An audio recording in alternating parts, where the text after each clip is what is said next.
Good morning student. कल हम जो है कक्षा 9वीं का पढ़ रहे थे मेरे संग की औरतें चैप्टर। इसमें मैंने बताया था कि जो शीर्षक दिया गया है उसकी सार्थकता हम किस तरह से सिद्ध कर सकते हैं कि लेखिका ने क्या वर्णन किया है संग की साथ की औरतें, कि उसके साथ की जो औरतें उसकी नानी दादी उसकी बहनों का वर्णन चैप्टर में किया है। लेखिका कौन है? मृदुला गर्ग। स्टार्टिंग में जो लेखिका ने वर्णन किया है वो किया है अपनी नानी का, कि उनकी नानी कैसी थी। उसके बाद जो है आगे हम रीड कर रहे हैं, उन्होंने नाना की जिंदगी में कोई दखल नहीं दिया, न उसमें साझेदारी की, पर अपनी जिंदगी को अपने ढंग से जीती जरूर रही।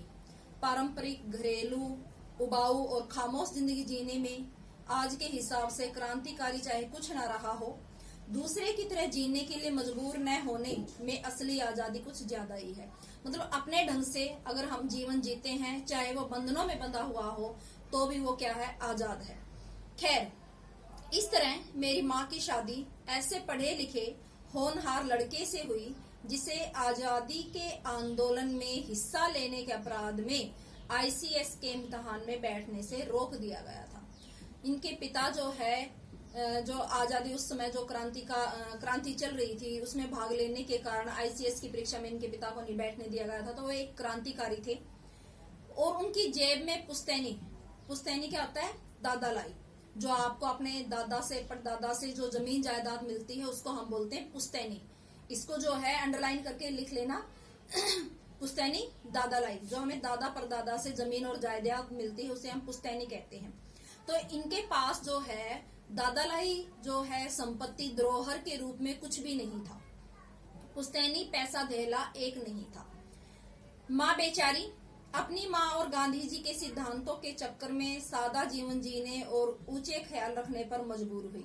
इनकी माँ के ऊपर प्रभाव जो है इनके नाना जी का ज्यादा था। इनके नाना जी जो है आपको बताया कि वो विलायती ढंग से रहन सहन करते थे, विलायती विचारों से काफी प्रभावित थे। तो इनकी माँ जो है इकलौती संतान थी, काफी नाजों से पाली गई थी, कोई घर का काम उनसे नहीं करवाया गया था। दूसरा जो वो अपने पिता का प्रभाव उनके ऊपर ज्यादा था। यहाँ आकर इनके जो है घर में आकर माहौल बिल्कुल दूसरा था। यहाँ सब क्या था? गांधीवादी विचारों के क्रांतिकारी थे।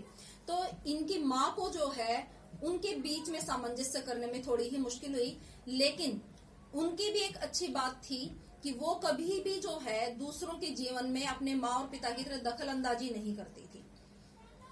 हाल उनका यह था कि खादी की साड़ी उन्हें इतनी भारी लगती थी कि कमर चनका खा जाती थी।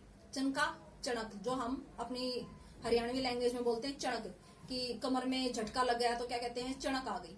तो इनकी माँ इतनी नाजुक और इतनी कोमल थी कि वो खादी की साड़ी भी भारी लगती थी। देखो, सिर्फ इस खादी की साड़ी के माध्यम से क्या बताया कि उनकी माँ का जो है कि वो इतनी कोमल, इतनी काम न करने के कारण इतनी कोमल थी कि खादी की साड़ी भी जो है उनकी कमर में जो है झटका लग जाता था। उससे भी रात भर जाकर वे उसे पहनने का अभ्यास करती थी।